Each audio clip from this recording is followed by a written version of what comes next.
Durante 12 largos años el mundo a mi alrededor no había estado en paz, sino sumido en un silencio denso, casi ominoso.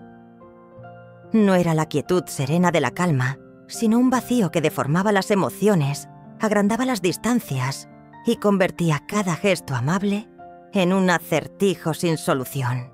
Mi casa en Beacon Hill, antaño, rebosante de armonía y risas con sus barandillas antiguas, su aroma a caoba encerada y las vistas majestuosas del río Charles, se había transformado en un teatro mudo, donde la vida solo interpretaba ecos del pasado. Hoy, ese decorado noble solo albergaba recuerdos atrapados entre paredes silenciosas y alfombras mullidas. Y fue en una de esas mañanas plomizas de jueves sin alma cuando llegó la carta. El sobre no llamaba la atención, pero el membrete del Instituto Neurológico de Boston brillaba con una promesa inquietante. Ni siquiera necesité abrirlo para saber qué contenía. Sentí como mis dedos temblaban al acariciar el papel de alto gramaje tan real como el vértigo que me invadió. Una parte de mí no tenía claro si deseaba que todo volviera a sonar y si el ruido solo traía verdades más dolorosas. La cita estaba fijada para el 18 de mayo, a las 7:45 de la mañana. El Dr. Grayson y su equipo estaban preparados para implantar el dispositivo neural. Experimental sí, pero con resultados notables. 8 de cada 10 pacientes habían recuperado completamente la audición en apenas 6 meses. Los demás, al menos en parte, lo suficiente para distinguir voces, percibir una carcajada sin necesidad de leer labios o escuchar cómo alguien miente. Doblé la carta con precisión quirúrgica, la devolví a su sobre y la escondí bajo un fajo de viejos programas de ópera en el fondo de un cajón que nadie abría. Nadie sabría nada, y mucho menos Adrian, mi propio hijo que apenas llamaba una vez por semana. A veces ni eso. Su voz al otro lado del teléfono era impecable, cálida en apariencia pero hueca en esencia, como si hablara con una clienta veterana cuya cuenta necesitaba vigilar. Y quizá no estaba tan desencaminada. Desde que la sordera se adueñó de mis días, sus visitas se habían vuelto breves, forzadas casi una formalidad. Su sonrisa no alcanzaba los ojos, siempre con prisa, siempre midiendo el tiempo y las palabras. Pero yo necesitaba saber qué decía realmente cuando creía que sus palabras eran solo aire. Sin su máscara de hijo perfecto, sin sus frases condescendientes, dirigidas a la anciana sorda e inofensiva. Necesitaba oírle. Oír la verdad que se le escapaba cuando pensaba que no escuchaba nada. Aquella noche se lo confesé a mamá. Estaba preparando el té en el invernadero con la luz dorada de finales de primavera, colándose suavemente entre las cortinas de encaje. Observé cómo sus manos se movían con la precisión habitual, firmes, serenas, como si nada pudiera alterarlas. «Tengo una cita médica», firmé despacio. «El jueves que viene. La operación». Sus ojos se abrieron con asombro y se cubrió los labios con la mano. «Oh, Sora», respondió con la misma lengua. «Gracias al cielo», levanté un dedo. «Nadie debe saberlo. Prométemelo». Asintió con solemnidad, tragándose las lágrimas. «Lo juro». El tintinear leve de las tazas al chocar entre sí sobre la bandeja nos devolvió al presente. Me quedé allí en el mutismo absoluto del salón, imaginando cómo sería volver a oír el mundo. Ni el susurro del viento, ni el canto de los mirlos, ni siquiera el sonido cálido del violonchelo que antes tocaba. Ansiaba escuchar a las personas, sobre todo a mi hijo. La noche siguiente, Adrian vino a cenar. Llegó puntualmente apenas pasadas las 6. El aire aún traía un frescor primaveral, pero él apareció sin abrigo con su americana azul marino entallada y los gemelos que William le había regalado el día de su graduación. Cruzó el umbral con esa seguridad casi arrogante que nunca perdió seguido por Blythe, que me besó la mejilla como si fuera un gesto automático más. «Está radiante», dijo Madre Adrienne alargando las sílabas como si hablara con una niña pequeña. «Qué elegancia se nota que María te tiene muy bien atendida». Esbocé una sonrisa cortés y asentí con suavidad. Ya tenía el bloque entre las manos y el bolígrafo danzaba sobre el papel con esa memoria automática que ya no necesitaba pensar. «Me alegra veros a las dos. La cena está aquí os apunto». Blythe sujetaba su bolso con tanta fuerza que los nudillos se le pusieron blancos. No era un gesto casual. Sus ojos recorrían cada rincón de la casa como si estuviera memorizando un catálogo. Se detuvieron en la moldura de la cornisa, en el aplique antiguo del pasillo, en el extraño cuadro sobre la chimenea. Examinaba cada detalle con la mirada de quien no visita sino evalúa, como si ya se sintiera heredera de todo. Adrienne me posó la mano en el hombro con una fugacidad estudiada. No fue ternura, sino estrategia. Luego retomó la palabra vocalizando con esmero, abriendo bien los ojos como si fingiera haberse olvidado de cómo se leía en los labios. «Queríamos ponernos en contacto, saber cómo llevas las cosas», murmuró con ese tono viscoso casi empalagoso. «Esta casa es mucho trabajo para ti. ¿Te has planteado venderla de la playa? Podrías unir las cuentas de inversión, simplificarte la vida». Le sonreí. No porque me saliera, sino porque resultaba útil. Debajo de la mesa mis dedos se aferraron levemente al bloc de notas. «Lo pensaré. Comamos primero», escribí. En el comedor María se había esmerado. Canard au poireau y los espárragos blancos que tanto gustaban a Adrienne. Él los alabó con entusiasmo forzado como si la exuberancia del tono pudiera maquillar la vaciedad del sentimiento. Blé, por su parte, apenas articulaba palabra, refugiándose en su copa, asentía o forzaba alguna sonrisa breve. La charla, si se le podía llamar así, fue un monólogo bien disfrazado. Adrienne me actualizaba sobre bolsas bonos su nuevo despacho y lo complicado que era encontrar empleados que no quisieran estafarle. De cuando en cuando hacía pausas teatrales como para verificar si le seguía el hilo. Luego resumía con ese aire pedagógico que ya conocía bien bordeando el paternalismo. Al terminar me incorporé para recoger los platos. Me detuvieron con gestos amables, insistiendo en que María lo haría. Caminé hacia la cocina, pero me detuve justo antes del umbral, amparada tras la esquina. Desde allí sus voces amortiguadas, pero nítidas, se colaban como cuchillos por la rendija del silencio. «Está apagándose», dijo Blake con un susurro ácido. «¿Has visto lo que tardó en contestar cuando mencionaste la propiedad?» Adrienne resopló casi divertido. «No necesitará la casa mucho más tiempo». Hubo una pausa tensa. «Deberíamos transferirlo ya antes de que la fundación intervenga. Será un caos si esperamos a que desaparezca». Blé no respondió. Solo el leve tintineo de su copa al posarla sobre el cristal.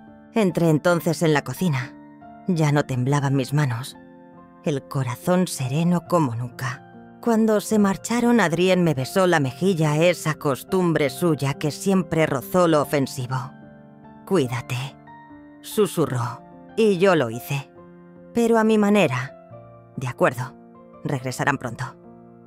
Asentí con serenidad.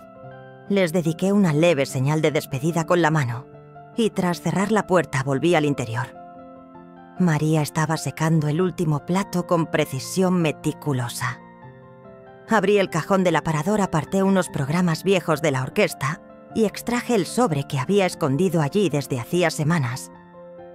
Lo dejé sobre la mesa despacio como quien coloca una pieza de ajedrez crucial. En 7 días podré oírlos. Y esta vez, sin fingir. Lo primero que percibí fue el zumbido vibrante de un fluorescente que parpadeaba como si dudara de su existencia. Luego, un pitido insistente e irregular, ese sonido frío y tranquilizador a la vez de un monitor cardíaco. Mantuve los ojos cerrados como si temiera que abrirlos rompiera un delicado hechizo. Pero los sonidos no se desvanecían. Al contrario, se volvían más nítidos. Una puerta se abrió con un chirrido leve. Pasos blandos como suelas de goma deslizándose sobre baldosas recién fregadas. Y entonces una voz grave, profesional, humana. «Señora Marrow, ¿me escucha?» Abrí los ojos con cautela. El Dr. Grayson estaba justo ahí, con su rostro marcado por años de salas de hospital, aunque amable, incluso paternal. Me miraba con una sonrisa medida como si temiera asustarme con demasiada esperanza. Asentí, y con un hilo de voz que había ensayado 1000 veces en silencio, murmuré: «Sí, le oigo». Mi voz me sorprendió. Salió quebrada, frágil como el primer crujido de una puerta vieja que llevaba demasiado cerrada. Pero era mía. Y estaba de vuelta. El rostro del doctor se iluminó. «Es increíble. La mayoría no reacciona tan rápido». Hablaba de inflamaciones, de fases de adaptación, pero apenas lo escuchaba, porque yo ya lo oía todo. El trazo de su bolígrafo sobre la hoja, un murmullo suave de enfermera cruzando el pasillo. Incluso el lejano soplido de una cafetera. Todo estaba ahí. Todo había regresado. Y con ello mi determinación. Esa misma tarde Mia entró en la habitación. Llevaba lilas frescas en las manos y las pupilas vidriosas rojas de llorar o de no dormir. Se acercó a mi cama y me estrechó la mano con fuerza. «¿Ha funcionado?», preguntó en un susurro entrecortado. Asentí, y con la misma voz que recuperaba cada hora más firmeza, gemí: «Sí, ha funcionado». Las lágrimas se desbordaron por su rostro. «Gracias. Gracias a Dios». Le tomé los dedos con cuidado sin apretar. «Y no se lo contaremos a nadie», susurré. Todavía no murmuró frunciendo el ceño con esa expresión suya que no admitía discusión. «¿Aún quieres seguir fingiendo?». Desvié la mirada hacia la ventana. Las persianas vibraban apenas con el soplo tibio de la tarde. «Ellos piensan que estoy sorda», añadió con un tono áspero. «Que lo crean. Es lo único sincero que me han regalado en su vida». Mia asintió y con la punta de su bufanda arrastró las lágrimas que no quería mostrar. «Haré lo que usted diga, señora. Solo dígame cuándo». A la mañana siguiente me dieron el alta. Una carpeta con pautas clínicas, algunas advertencias vagas y la permisiva bendición para retomar mi rutina con prudencia. Nada de ruidos intensos, nada de emociones fuertes. Volver a lo cotidiano con calma. Pero la moderación nunca fue lo mío. Me esperaba una casa donde habitaban más recuerdos que muebles, un sol que ocultaba demasiadas verdades y una voz, la mía, que nadie sospechaba que había regresado. En cuanto pisamos la entrada de la casa adosada en Beacon Hill y sentí el aire fresco de la mañana sobre la piel, supe que algo se había activado. Las cerraduras giraban ya como si me dieran la bienvenida. 2 días después de la operación, aquel lugar había dejado de ser un mausoleo. La casa respiraba. Cada segundo del reloj, cada lamento del parqué, cada roce de tela, ahora tenían un eco que entendía. Había olvidado lo que era escuchar sin miedo. Me deslizaba por las habitaciones como si el silencio me enseñara de nuevo a habitar mi mundo. Dejaba que las paredes tan antiguas como los secretos que escondían me recordaran que nunca estuvieron realmente calladas. Esa misma tarde Adrienne llamó. María atendió fiel a su costumbre desde el fijo del pasillo. Yo estaba en el estudio con la puerta apenas entornada cuando la vi acercarse con el auricular y una media sonrisa que decía más de lo que su boca permitía. Lo coloqué sobre que es el escritorio y pulsé el altavoz apartándome justo lo suficiente para no ser vista. «Sí sé que el tiempo juega en contra», decía Adrienne con la voz más tensa de lo habitual. «Pero estos son distracciones pasajeras». Una breve pausa. «Ya no controla los estados financieros. Estamos limitando su exposición». Y entonces la risa. Esa risa seca, condescendiente. «Sí, el fideicomiso está desfasado. Me estoy ocupando de ello». Simplemente trasladó los fondos a la cuenta fiduciaria, con fecha límite el viernes, sin firmas, sin rastro alguno. Colgó justo cuando María reaparecía con la bandeja del té. Mantuve el rostro impasible pronunciando una observación trivial, mientras por dentro repasaba cada palabra. Garabateé un escueto gracias en mi libreta y lo deslicé con disimulo por la mesa. Esa noche Adrienne apareció sin previo aviso. «He traído a un socio», me escribió. «Solo quiere explorar posibilidades. Nada oficial». Llegaron cerca de las 8. Yo estaba en la sala hojeando un viejo libro de partituras cuando oí sus pasos. No levanté la vista. No era necesario. «Aquí está la parte trasera de la casa», dijo Adrienne al hombre. La linde del terreno acaba tras ese muro del jardín, pero la inmobiliaria contigua estaría dispuesta a unir las parcelas. «¿Ella está dispuesta a vender?», preguntó él. «No está precisamente en situación de negarse», murmuró Adrienne bajando la voz como si el desprecio pudiera disfrazarse de estrategia. Coloqué ambas manos sobre mi regazo, inmóviles. Al amanecer del día siguiente, marqué el número de Warren Ellery. «Necesito una auditoría confidencial», le dije con voz serena. «Quiero que revises cada cuenta, cada activo, todo lo que esté ligado a Adrienne». Él no pidió explicaciones, solo asintió brevemente al otro lado de la línea. «Empiezo hoy mismo». Más tarde nos vimos en su despacho. Le dicté las modificaciones para un nuevo testamento, redistribución de bienes, creación de fideicomisos caritativos, estructuras de blindaje patrimonial. El nombre de Adrienne desapareció de cada cláusula de control, pero le advertí a Warren que aún no hiciera nada. «¡Espera!», le pedí. «Quiero seguir observando un poco más».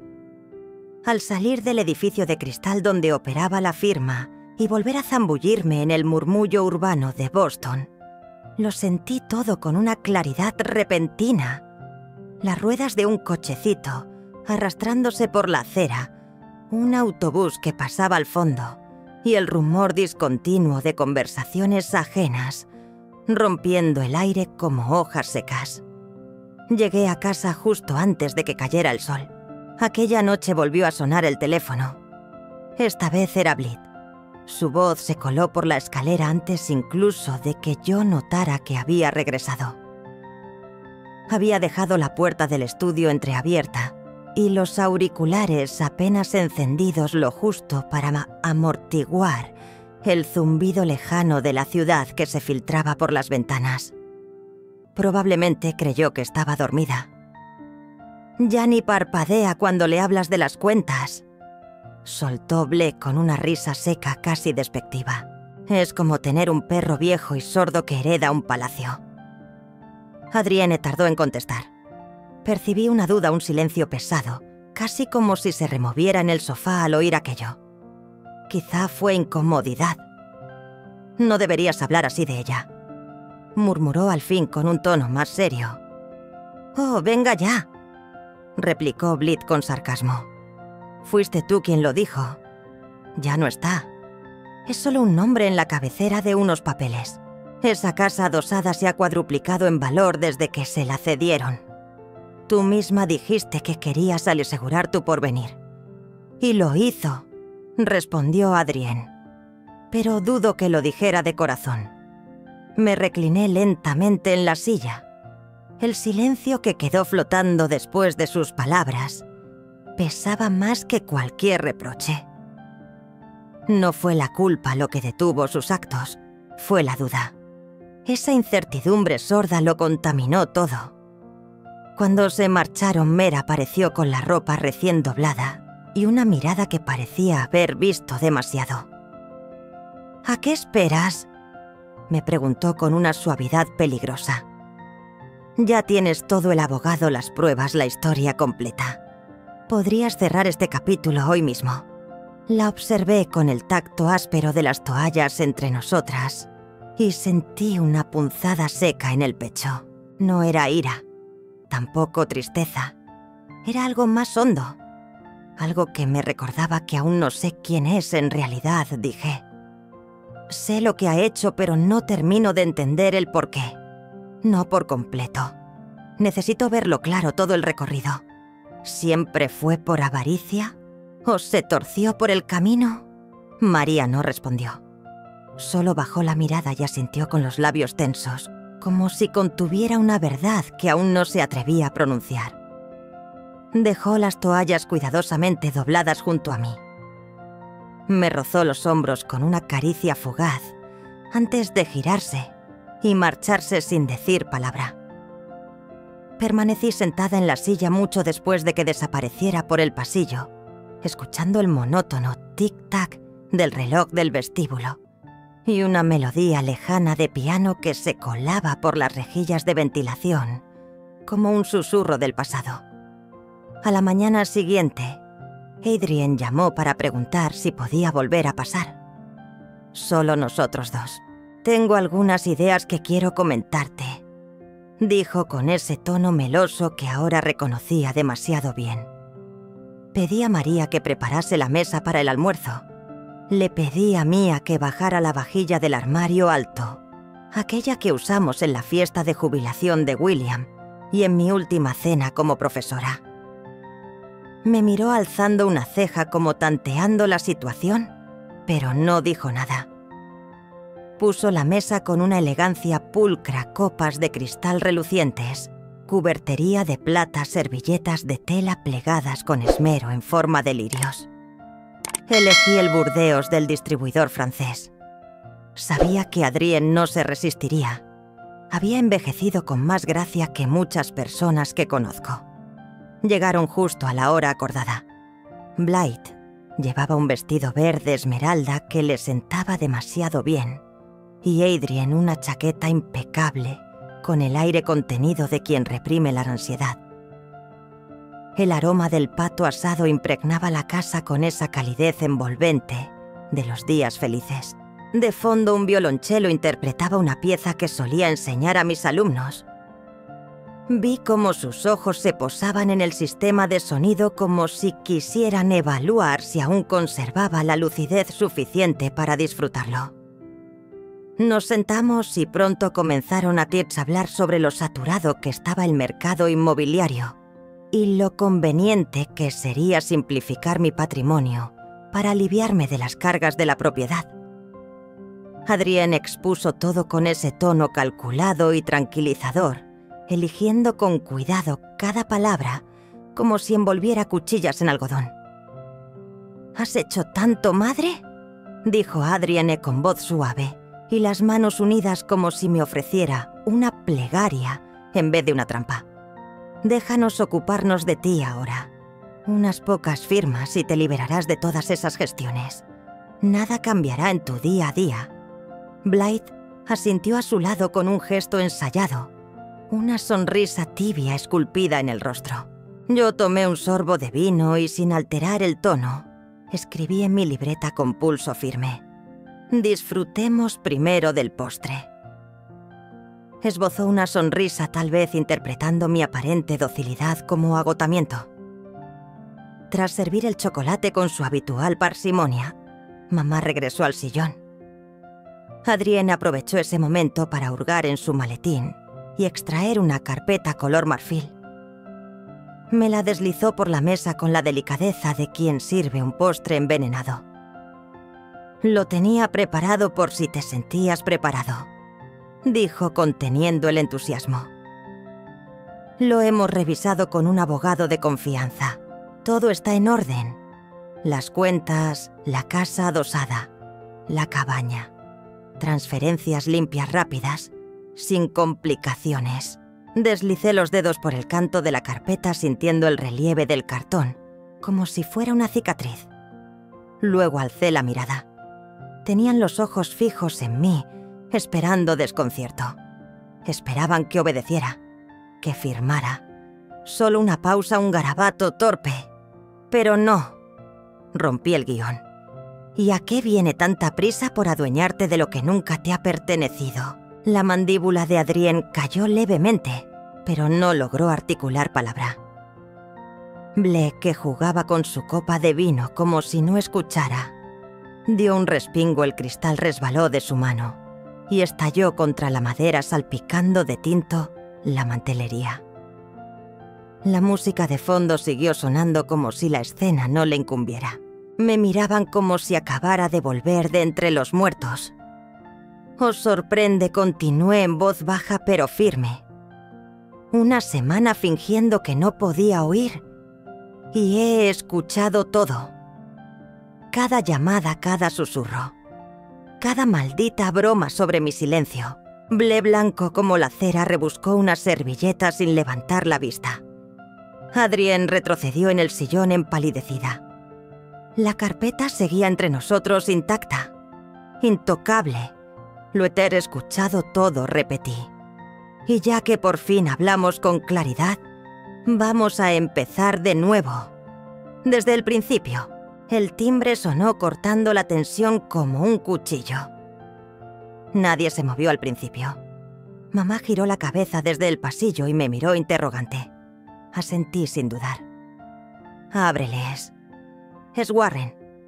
Warren cruzó el umbral con el maletín en la mano y ese aire agotado de quien carga con verdades demasiado pesadas. Saludó con frialdad a Adrien y Blythe, que permanecían inmóviles en la mesa del comedor como figuras atrapadas en un cuadro. Mir cerró con suavidad la puerta principal y desapareció hacia el fondo de la casa. «Traigo los documentos», murmuró Warren. Le señalé la mesa sin levantar la vista. Adrien le lanzó una mirada rápida como si algo en él le resultara vagamente familiar y acto seguido frunció la mandíbula. Empujé a un lado los restos del postre y desplegué con calma el primer grupo de papeles. «Durante los últimos 7 días», dije con tono sereno, «he estado escuchando. Cada llamada, cada murmullo, cada palabra endulzada con veneno. Guardé silencio para tener la certeza absoluta». Warren asentía mientras yo abría el libro de contabilidad. «Has desviado $1.800.000 en fondos no autorizados durante el último año», continué. «Los has disfrazado como facturas de mantenimiento, servicios ficticios, empresas fachada». Adrien dio un paso al frente, las palmas hacia mí temblorosas. «No es lo que piensas. Solo estaba redistribuyendo recursos a corto plazo para evitar impuestos, incluyendo acuerdos en la sombra con promotoras». Interrumpí. Me ofrecieron un intercambio de propiedades, una torre de lujo junto al parque, confesó bajando la mirada. Blythe carraspeó inquieta. «Celeste, todo esto es demasiado abrupto. Quizá podríamos hablarlo en privado». Me giré hacia ella con una lentitud glacial. «Te burlaste de mí. Me llamaste la mascota obediente. Lo sabías todo y en lugar de pararlo le reías las gracias. No, de aquí no te vas todavía». La voz de Adrien tembló como una rama a punto de quebrarse. «Por favor, no lo entiendes». «Yo lo entendí todo incluso antes de oíros», repliqué sin elevar el tono. «Creíste que mi silencio era consentimiento, pero solo estaba tomando nota». Warren sacó el testamento recién redactado y me lo entregó sin decir palabra. «Esta es la versión definitiva», anuncié. «Adrien queda excluido por completo. Sin herencia, sin poder. El grueso del patrimonio pasará al conservatorio. Mi casa, junto con mi biblioteca de partituras y grabaciones, será una residencia para jóvenes sin recursos». Adrien se desplomó ligeramente sobre sí mismo como si su columna hubiese cedido. Me miró no con furia, sino con un desconcierto que rozaba la ausencia. «Me estás echando», susurró. Lo observé sin rencor, pero sin compasión. Mi hijo. Aquel niño al que acuné durante noches sin sueño. Al que llevé a concursos, a conciertos, al que ayudé a entregar sus trabajos de universidad a última hora. «No», dije finalmente en un murmullo seco. «Estoy dejando que te vayas. Lo hiciste tú». «Solo», dijo Warren al cerrar la carpeta con una parsimonia calculada. Recogió el bolígrafo como quien guarda el último vestigio de una batalla terminada. Me puse en pie con las manos serenas y giré hacia María, que acababa de volver con los abrigos aún colgados del brazo. «Déjalos marchar», le dije. «Ya se han llevado demasiado». Tras el portazo, la casa se quedó en una quietud extraña. Adrien no se molestó en despedirse. Cogió los documentos que Warren le había entregado, hizo un gesto seco con la cabeza y se marchó. BL lo seguía de cerca. Sus pisadas bruscas retumbaban como si marcaran el final de una frase. La puerta no se cerró con rabia, sino con un desprecio sin adornos. María permaneció junto a la escalera, quizá esperando que me viniera abajo en cuanto me quedara sola.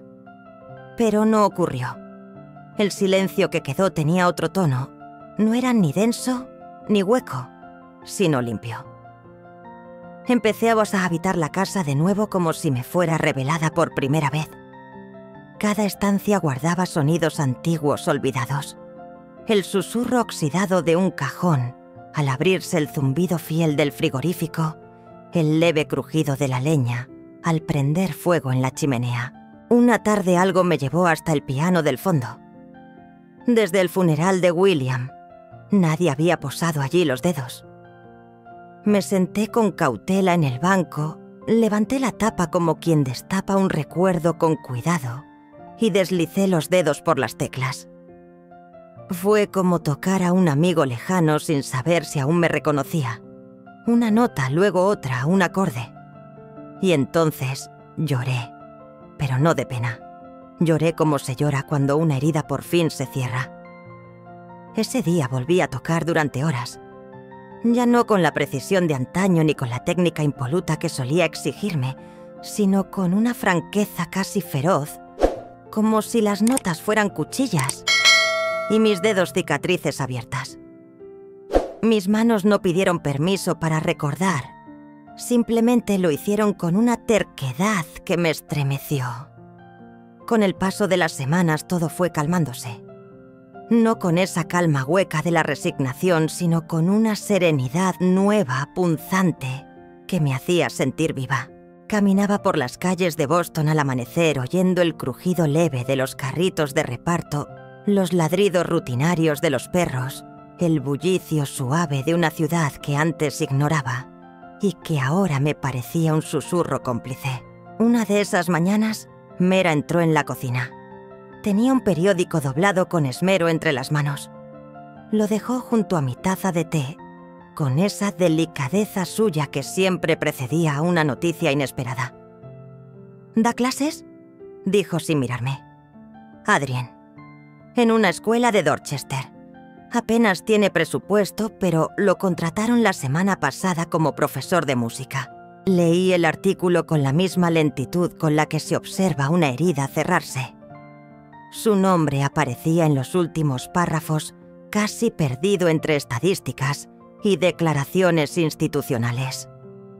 Había una cita suya sobre recuperar el acceso a la educación artística, y debajo una fotografía, él envejecido y humilde, con un violonchelo maltrecho entre los brazos, rodeado de adolescentes de uniforme arrugado, que no sabían aún todo lo que les esperaba. No había ni una sola mención a mí, ni al dinero, ni a las consecuencias. Solo esa imagen muda, casi absurda, como si fuera otro hombre. Cerré el periódico y me quedé mirando por la ventana, el corazón latiéndome en la garganta. Tal vez, solo tal vez, esa era la versión suya que yo necesitaba ver, vaciado de su soberbia, sin coronas ni aplausos, reinventándose desde la ruina. Y entonces, en ese silencio denso que siguió, creí escuchar algo. Muy tenue, muy al fondo. Pero era música. Y no era suya, era mía.